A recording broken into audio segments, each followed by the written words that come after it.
Ann Jaffe was just 10 years old when the Nazis first came to her village in eastern Poland. The Nazis left a Christian militia in charge of the village, and the Jewish residents were left feeling scared and hopeless, as the militia would kill random Jewish men every time someone was missing during roll call. Months later, the Nazis reclaimed control over the village, and only 32 of the 350 Jewish residents ended up surviving the Holocaust.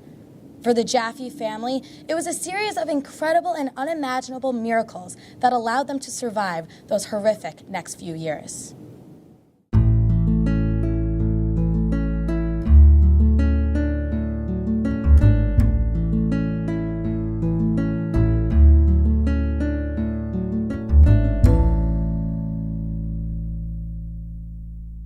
Been for a whole year, more than that, 15 months under the Nazi occupation, and they had killed already more than half of the Jewish people from my village.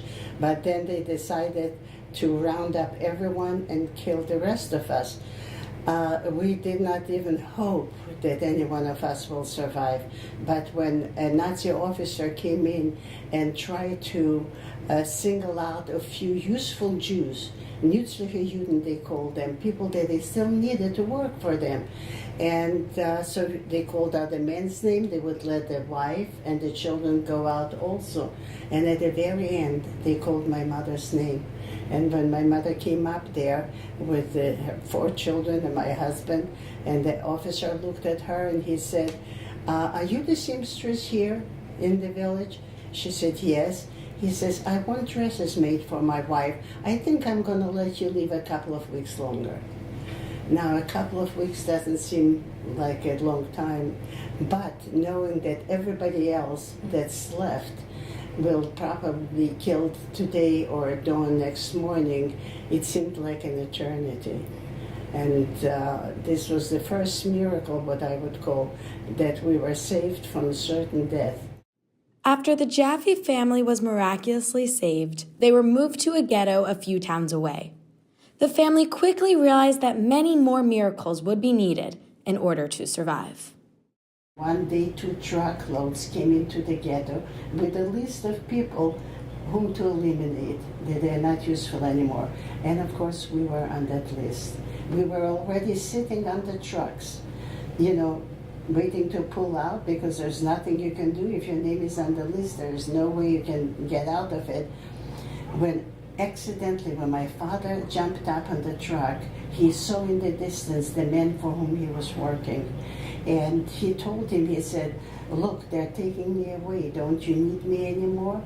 If you do, go back to that Nazi officer who gave you permission for me to work for you, and see, maybe he'll allow me to stay. And he did. And not a single one of all those people that were taken away that day survived the war. And every survivor will tell you that some kind of a miracle somewhere along the way happened. And our miracle was the fact that my father saw in the distance that man who saved us. And so another great miracle took place when you were with your family living in the ghetto that allowed you to escape the ghetto. Can you talk about that? The area where we lived in had tremendously large forests, and in those forests started to organize freedom fighters, what you would call, or partisans. These were young men who knew if the Germans would catch them, they would of course torture them and kill them. Many of them were Russian prisoners of war. Those who managed to escape ran into the forest, organized into fighting units, and one such fighting unit has decided, I don't know for sure whether they decided it or they were given orders, to attack the town in which we were incarcerated in the ghetto. And so at early morning, but we didn't know about it, of course, and a lot of shooting started, and we had no idea why is there so much shooting going on. So we lay on the floor just to be invisible, so to say, and try not to get hit with a bullet. And when the shooting stopped, my father got up and he came up to the window.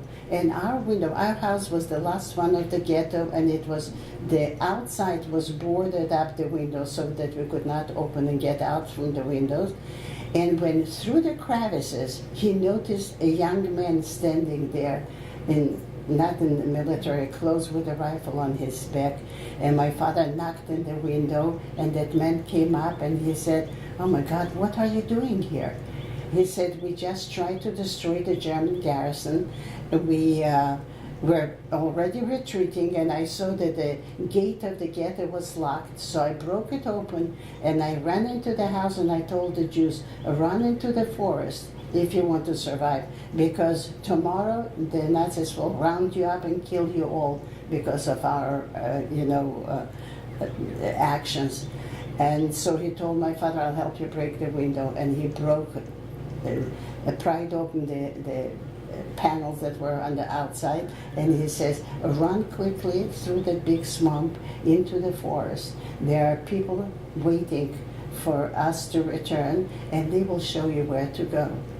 And so with only what we had on our back, because we didn't have time even to think, my mother with a baby on her hands, my baby brother at that time was 1.5 years old. She was the one who was jumped out first. I was the last one to jump out of that house. And we ran through the swamps. When we arrived to the forest, there was a partisan telling us where to go. He took us to their hiding place. And despite the horrific events that the family experienced, Ann never took for granted how lucky she and her family were. I felt that I was one of the luckiest survivors because I was one of the few who survived with their parents. Once the war ended, Ann's father taught her an important life lesson that has stuck with her ever since. I would walk around and say, "I hate the whole free world," because they did nothing to help us when they were massacring us.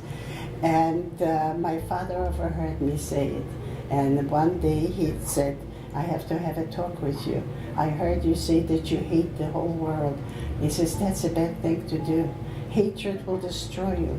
You will not, they don't know and they don't care who you hate, but you will really destroy yourself. Did you like it when we were victims of hatred?" I said, "No, I hated it." So he says, "Then why would you do to others? Do the opposite. Instead of being full of hatred towards others, show an example of goodness, acceptance of others, and kindness."